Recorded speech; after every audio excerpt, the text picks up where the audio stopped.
আমরা এটা লজ্জায় কোথাও বলতে পারি না। এখন আমাদেরকে যদি একটা বসার ব্যবস্থা করে দিছে, এখন মানুষের কাছে যাওয়ার জন্য যদি একটা গাড়ির ব্যবস্থা করে দেয়, তাইলে আমাদের জন্য একটু সুবিধা হয়, মানুষের কাছে একটু যাইতে পারি। আমি চিন্তা করেছিলাম যে এত বড় খবরের পরে বিরোধী দল থেকে কিছু মিষ্টি খাওয়াই দিব, কিন্তু এখানে এসে বাধাগ্রস্ত হয়ে গেছি, পারলাম না, একটা ধাক্কা খাইলাম। মাননীয় স্পিকার, আপনাকে ধন্যবাদ। আমি সবসময় হচ্ছে বিভিন্ন মানে বিরোধিতার জন্য দাঁড়াই। আজকে থ্যাংক ইউ জানাচ্ছি যে আজকে এই ধরনের একটা সিদ্ধান্ত নিয়েছেন। আমার এই অপোজিশন থেকে আপনাদের সবাইকে থ্যাংক ইউ জানাচ্ছি যে একটা বসার অন্তত জায়গা হয়েছে। আমরা লজ্জায় একটা কথা বলি না।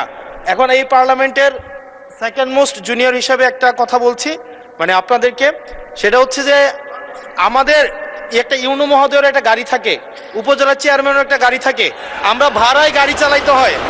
আমাদেরকে যদি আমরা লজ্জায় এটা বলতে পারি না, আমরা এটা লজ্জায় কোথাও বলতে পারি না। এখন আমাদেরকে যদি একটা বসার ব্যবস্থা করে দিছে, এখন মানুষের কাছে যাওয়ার জন্য যদি একটা গাড়ির ব্যবস্থা করে দেয়, তাইলে আমাদের জন্য একটু সুবিধা হয়, মানুষের কাছে একটু যাইতে পারি। মাননীয় স্বরাষ্ট্রমন্ত্রী কিছু বলতে চান? স্পিকার, মাননীয় স্পিকার, আপনাকে ধন্যবাদ। আজকে এমপিদের প্রাপ্তির পরে অপ্রাপ্তির খবরটা বলতে চাচ্ছিলাম না। আমাদের মাননীয় প্রধানমন্ত্রী যেদিন সংসদ নেতা নির্বাচিত হয়েছেন, আমাদের পার্লামেন্টারি পার্টি মিটিংয়ে প্রথমেই দুইটা অনুশাসন দিয়েছেন যে আমরা এমপিরা এই নতুন পার্লামেন্টে জনপ্রত্যাশা অনুযায়ী আলাদা কোনো সুযোগ সুবিধা নেব না। সেই হিসাবে তিনি অনুশাসন দিয়েছেন। একটা আইন আছে, এটা সংসদ বিষয়ক মন্ত্রণালয়ের অধীনে সংসদ সচিবালয় থেকেই লিড করবে। এই আইনে আমরা একটা সংশোধনী আনবো যে এই মহান জাতীয় সংসদের কোনো সদস্য আমরা ট্যাক্স ফ্রি গাড়ি নেব না। এইটা মাননীয় সদস্য বাদে বাকি সবাই চালে দিছে, কিন্তু আমাদের মানুষ সদস্য ছাড়া দিছে। তবে সংসদ সদস্যগণ নয়, শুধু বাংলাদেশের এই সরকারের সমস্ত মন্ত্রী, সরকারি কর্মকর্তা যারা গাড়ি পায়, তেল পায়, সেটা আমরা ক্যাবিনেটে একটা ডিসিশন নিই। ইতিপূর্বে আপনারা নিশ্চয়ই নিউজ পেপারে দেখেছেন, এই ক্রাইসিসের সময় শতকরা 30% তেলের বরাদ্দ আমরা কমিয়ে দিয়েছি এবং খ্রিস্টতা সাধনের উদ্দেশ্যে সরকারি কর্মকর্তাদের আপাতত লোন সুবিধা যেগুলো আছে সেটাও কাটিল করা হয়েছে ফর দি টাইম বিং। এই সমস্ত এগুলো আমরা সবই জনবান্ধব এবং জনপ্রত্যাশা অনুযায়ী যাচ্ছি, আমাদের মাননীয় প্রধানমন্ত্রীর নির্দেশনা অনুযায়ী। মাননীয় সংসদ সদস্য নিশ্চয়ই অফিস পেয়ে খুশি হয়েছেন, আবার গাড়ি না পেলে নাখুশ হবেন। তো সেই জন্য কিভাবে কি করা যায় সংসদ সদস্যদের যানবাহনের ব্যবস্থা, সেটা আলাদাভাবে আলাপ আলোচনা করে সরকারি দল বিরোধী দল একটা বিহিত ব্যবস্থা করার জন্য আমি মাননীয় প্রধানমন্ত্রীকে অনুরোধ জানাচ্ছি। ধন্যবাদ মাননীয় স্পিকার। মাননীয় বিরোধী দলের নেতা বলুন। আমি আজকে ধন্যবাদ দিতে দাঁড়ালাম, কারণ বিরোধী দলেরই একজন সদস্য তিনি এই দাবিটা সামনে এনেছিলেন। ট্রেজারি বেঞ্চ থেকে এটাকে কগনিজেন্সে নিয়ে বাস্তবায়নের উদ্যোগ নেওয়ার জন্য আমি ধন্যবাদ জানাই। তবে একটা কথা আছে যে ছোটদেরকে কখনো না বলতে নাই, তাদের আবদারে সবসময় হা বলতে হয়। হাসনাত আব্দুল্লাহ বলে ফেলেছে, সাথে সাথে না না বললে আমি বেশি খুশি হইতাম। আমি চিন্তা করেছিলাম যে এত বড় খবরের পরে বিরোধী দল থেকে কিছু মিষ্টি খাওয়াই দিব, কিন্তু এখানে এসে বাধাগ্রস্ত হয়ে গেছি, পারলাম না, একটা ধাক্কা খাইলাম। মাননীয় স্পিকার, আপনাকে ধন্যবাদ। তথ্য যোগাযোগ প্রযুক্তি বিভাগের আওতাধীন তথ্য যোগাযোগ প্রযুক্তি অধিদপ্তর কর্তৃক বাস্তবায়নাধীন শিক্ষা প্রতিষ্ঠানে ডিজিটাল ল্যাব স্থাপন প্রকল্প দ্বিতীয় পর্যায়ে এর আওতায় বর্তমানে কক্সবাজার জেলার মহেশখালী ও কুতুবদিয়া উপজেলায় মোট 26টি শিক্ষা প্রতিষ্ঠানে কম্পিউটার ল্যাব স্থাপন করা হয়েছে। তন্মধ্যে মহেশখালী উপজেলায় 18টি এবং কুতুবদিয়া উপজেলায় 8টি শিক্ষা প্রতিষ্ঠানে কম্পিউটার ল্যাব স্থাপন করা হয়েছে। তালিকা নিম্নে দেয়া আছে। মানে স্পিকার, পঠিত বলিয়া গণ্য করা হলে সুবিধা হয়। প্রশ্নের বাকি উত্তর পঠিত বলে গণ্য করা হলো। আলমগীর মোহাম্মদ মাহফুজুল্লাহ ফরিদ, আপনি একটি সম্পূরক প্রশ্ন করতে পারেন।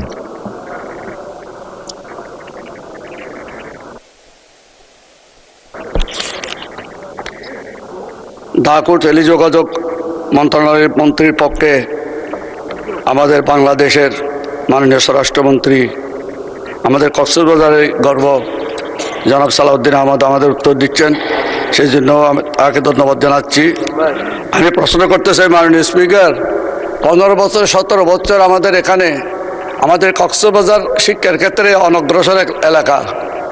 আমার নামে একটা কলেজ করেছিলাম আলমগীর ফরিদ টেকনিক্যাল কলেজ, কোনো কিছু করে নাই, ল্যাব স্থাপন হয় নাই, শুধু নামের কারণে বেঁচে আছে, এই জন্য আমি ধন্যবাদ জানাচ্ছি।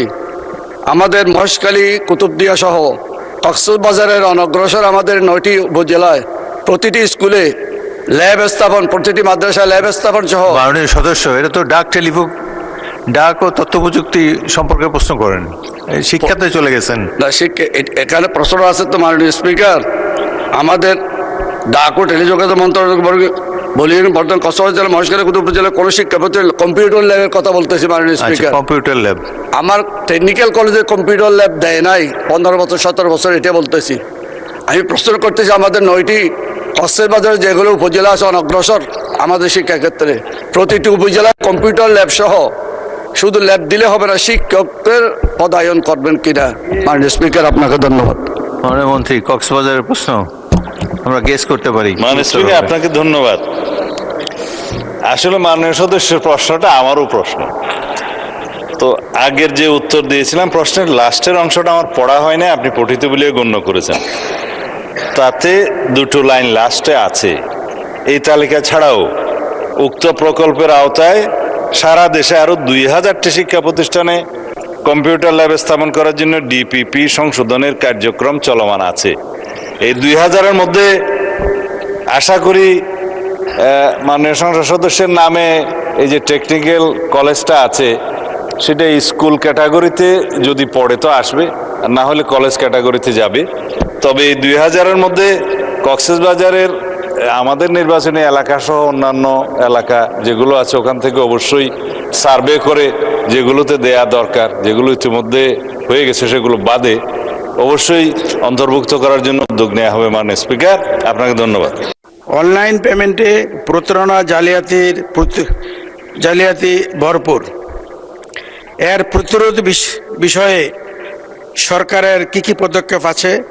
বিশেষ করে এটিএম, সিডিএম, সিআরএম মেশিনগুলিতে যেভাবে প্রতারণা হচ্ছে, সেটা ইভেন কি এটিএম, সিডিএম মেশিনগুলি তুলে নিয়ে যাওয়া হয়, চুরি করে নিয়ে যাওয়া হয়, ডাকাতি করে নেওয়া হয়, এবং পৃথিবীতে এমন টেকনোলজি বিদ্যমান যে এটিএম, সিডিএম থেকে চুরি করে ডাকাতি করে টাকা নিলে সেই টাকা মার্কেটে আর প্রচলন করা যায় না।